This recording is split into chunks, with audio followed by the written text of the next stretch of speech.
pas, j'ai pas le micro comme d'hab, donc peut-être que tu m'entends pas bien, mais je pense que tu m'entends bien. Je t'embarque avec moi au festival Salon Book Lover, un salon de littérature de livres young adulte. Et malgré mon grand âge de bientôt 45 ans, bah, je kiffe beaucoup la littérature young adulte, des fois même plus que la littérature adulte, qui est des fois pour moi un peu trop adulte. Donc mon adolescent intérieur, car oui, il existe aussi, il n'y a pas que l'enfant intérieur, adore ça. Donc je t'embarque, tu vois peut-être la tente Payot où il y aura les dédicaces. Donc je me réjouis, je t'embarque avec moi. Et peut-être que tu as déjà vu ou tu verras après la journée d'hier, car aujourd'hui nous sommes samedi et je suis venu hier soir pour la soirée d'ouverture vendredi. Donc je ne sais pas dans quelle heure je mettrai les images. J'ai pu rencontrer aussi Audrey de Les Souffles des mots. Donc c'était très cool et je la revois demain dimanche pour un atelier, ça va être cool. Et voilà, donc je t'embarque, tu vas découvrir tout ça avec moi. Allez, en égo. Ce qu'on croit. Voilà, c'était vraiment ma motivation. Bah, bravo pour ce prix, bravo pour tous les lecteurs et lectrices qui apportent ce livre.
Et est-ce que tu as un dieu ou une déesse nordique préférée pour l'instant, Sofiane, ou même en général? Heimdall, il me parle bien. Heimdall? Ouais. Alors je l'ai pas encore mis, mais dans le tome 3, je pense que... Il y aura Heimdall.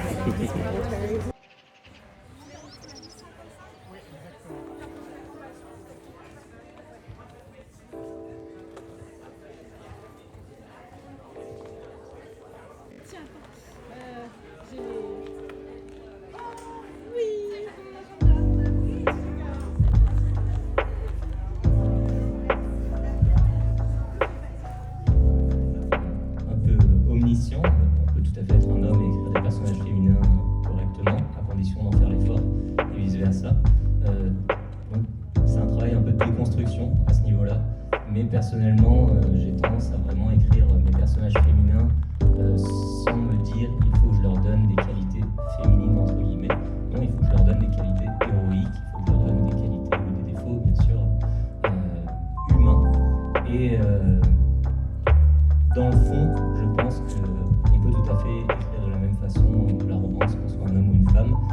juste à l'origine, il va y avoir un certain nombre d'obstacles culturels liés à notre genre et à notre éducation qui vont peut-être un peu se mettre en travers du chemin.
cadrage te convient. Tu pourras mettre la petite couverture en haut si tu veux, ou les sous-titres. Comme ça.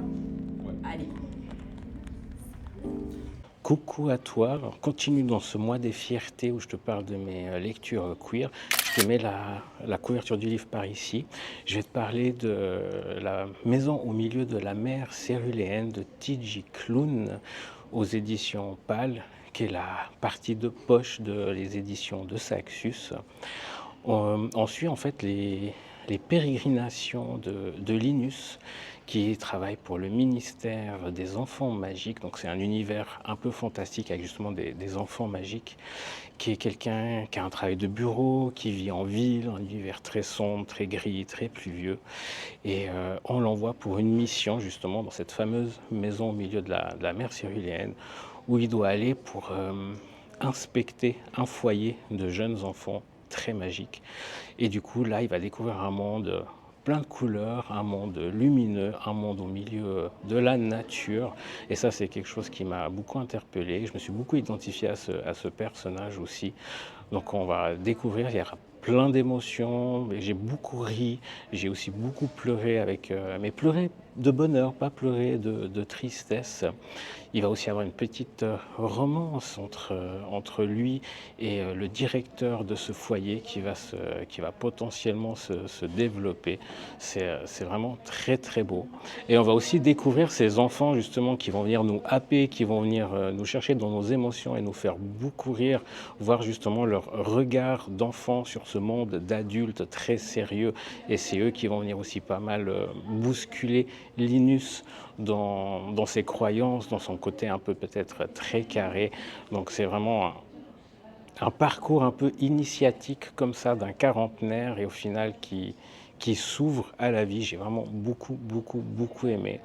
En tout cas, si ce livre t'intéresse, si ce roman te parle, si ce que je te dis là, ça te titille à aller découvrir, eh ben, n'hésite pas à aller le faire et n'hésite pas à venir me dire en commentaire ce que tu en penses si tu l'as lu et si ça donne envie de le lire. Je te fais des gros bisous s'ils sont consentis. À très vite. Bien, bravo, c'était super. Super à l'aise. J'avais une bonne émotion. Que je fasse 40, ça va. Ouais. Là, c'est pas ça du public. En fait, c'était le début de la littérature young adulte. Et c'est rigolo du coup de se dire que bah, voilà, moi j'ai commencé vraiment plus en mode lecture. C'est pareil, tout à l'heure je faisais un atelier, on parlait des tropes et tout. Et ça, c'est des trucs, ça n'existait pas il y a encore 4 ans. Enfin, ça existait, mais le terme n'existait pas. Et donc la littérature young adulte, c'est pareil, elle existait, mais le terme pour la définir n'existait pas. Et voilà, on se retrouve à la maison pour ce débrief de ce festival Book Lover et puis te faire un petit haul aussi des livres que j'ai achetés. Alors déjà, j'ai adoré, franchement, c'était un super moment. Je le referai l'année prochaine, à coup sûr. J'ai vraiment beaucoup aimé. Des très belles rencontres, que ce soit avec des visiteuses, que ce soit avec des auteurices, que ce soit avec des influenceuses. Vraiment des très belles rencontres. J'ai rencontré Audrey, les souffles des mots. Je t'incruste des photos, des rencontres et tout ça au fur et à mesure. Vraiment une très belle personne avec qui j'ai pu faire un atelier qui était très amusant, très instructif aussi. Donc c'était vraiment cool. Et puis du coup, des livres que j'ai craqués.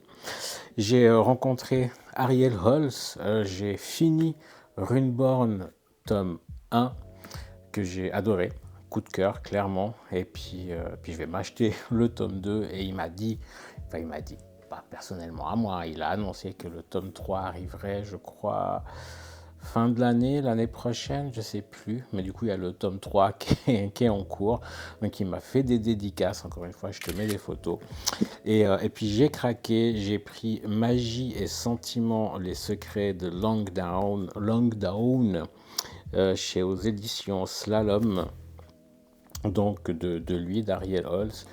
Il m'a dédicacé celui-là aussi, c'est un peu comme il expliquait, une sorte un peu de Bridgerton dans un monde avec de la magie, donc un peu du Regency dans un monde magique.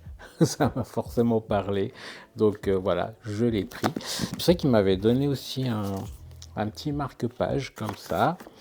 Ensuite, j'ai pris parce qu'il y avait 2 personnes qui étaient derrière moi avec qui on échangeait pendant qu'on faisait la file d'attente pour les dédicaces, et une a parlé des sœurs Carmine qu'elle a adoré, et du coup il y a cette belle version, c'est l'intégrale du coup, cette magnifique version en hardback comme on dit, c'est les éditions Mnemo Naos, franchement excuse-moi si je prononce mal, si je connais pas toutes les maisons d'édition, il me semble que c'est ça, Mnemos Naos, c'est peut-être je dis n'importe quoi. Mais bref, donc du coup, Ariel Holz aussi. Donc je me réjouis, c'est une histoire de sorcière, si j'ai bien compris. Et franchement, mais regarde ces illustrations, quoi. Trop belles. Et il me semble qu'il y avait... Je cache la dédicace, parce que j'ai envie de garder ça pour moi. Mais le petit tampon, là, qui est trop cute. Donc voilà, ça c'était pour Ariel Holz. Et comme je te disais, j'ai Runeborn que j'ai fini. J'ai pris, donc j'ai rencontré Elise Kova, une américaine, et du coup j'ai acheté, parce que là encore une fois, elle en parlait, et c'est aussi un truc Regency, dans un royaume magique, c'est Impact avec le roi Elfe. Il y a plusieurs tomes, ça c'est le premier tome, donc du coup je me le suis offert, et pareil, je l'ai rencontré pour une petite dédicace. Et j'ai aussi eu le droit, donc c'est aux éditions Big Bang, et j'ai eu le droit à ce marque-page signé avec de ce côté ce magnifique château avec cette pleine lune. Donc je me réjouis aussi de découvrir cet univers du coup, parce que c'est vraiment quelque chose qui me parle beaucoup, et comme j'en ai déjà parlé dans la première vidéo, je crois, parce que c'est la seconde vidéo de la chaîne. J'ai eu l'amour de la lecture, je suis tombé là-dedans avec le livre Âme Miroir, qui est du coup une romantaisie, une romance dans un monde fantastique, de fantaisie, avec aussi une histoire de fae et tout ça. Donc vraiment, quand Elise Kova a parlé de ça et que Ariel Holz a parlé de ça, forcément mon cœur a fait boum boum, et je les ai pris parce que ça me parle. Et là, on va changer un peu de registre. J'ai pris À quoi rêvent les étoiles, c'est un poche chez Pôle Fiction, ça s'appelle, de Manon Fargeton. Aussi, je l'ai rencontré, je te mets des photos. J'ai aussi assisté à une de ses conférences qui était super intéressante. Et du coup, pareil, quoi, ça m'a touché, ça m'a parlé. On n'est pas du tout dans de la fantaisie, on n'est pas du tout dans du fantastique. Et je découvre que les choses un peu plus réalistes, émouvantes, ça me touche aussi, ça me parle aussi. J'ai envie aussi de découvrir ce pendant-là de la littérature. Donc j'ai craqué, et puis vraiment une très belle rencontre humaine aussi. Je me réjouis de le lire. J'ai pris également Les astres brilleront toujours chez Slalom Édition. Et déjà rien que le titre, en fait, Les astres brilleront toujours, le titre puis la couverture est magnifique. C'est écrit sous forme de si j'ai bien compris, de vers, donc de poème, de poésie. C'est de Pauline Bilazari chez Slalom. Je ne sais pas si je l'ai dit. Bilizari, pardon, Pauline Bilizari. Et pareil, une très belle rencontre humaine. Ça aussi, c'est quelque chose qui m'a beaucoup touché, de pouvoir aller au contact des auteuristes, de pouvoir échanger avec elles et partager leur passion. Franchement, ça touche énormément. Je me réjouis vraiment beaucoup de le lire. Et puis, j'ai pris Océan de Emma Emmons chez Slalom Romance. Donc, il y a beaucoup de... 1, 2, c'est le troisième de chez Slalom. Il y en a beaucoup de chez Slalom. Emma Emmons, donc ça, c'est le livre qui a gagné le prix Book Lover 16-20 ans. Donc bravo à toi, Emma, même si je pense que tu ne passeras pas sur cette vidéo, quoi, qu'on sait jamais. Au-delà qu'il a un jaspage juste magnifique, ça m'a beaucoup touché parce que je ne l'ai pas lu, elle en a fait le pitch. Ça parle de harcèlement scolaire, ça parle de harcèlement parce qu'on est différent, parce qu'on est gay, parce que voilà. Et forcément, c'est venu me parler dans mon petit cœur parce que j'ai subi du harcèlement scolaire. Pas seulement parce que j'étais gay, parce que très clairement, même moi, j'étais pas forcément conscient que je l'étais à cet âge-là, parce que ça a commencé très jeune. Mais du harcèlement parce que j'étais obèse, du harcèlement parce que j'étais plus sensible, du harcèlement pour plein de choses. Donc forcément, c'est venu très fortement me parler. En plus, justement, romance gay, une histoire d'un jeune homme gay qui subit peut-être du harcèlement à cause de ça. Voilà, ça m'a beaucoup parlé. C'est un joli pavé, donc je me lancerai dedans quand je serai prétexte à lire que ça, je pense. Mais voilà, il fallait absolument que je l'aie parce que ça m'a beaucoup touché.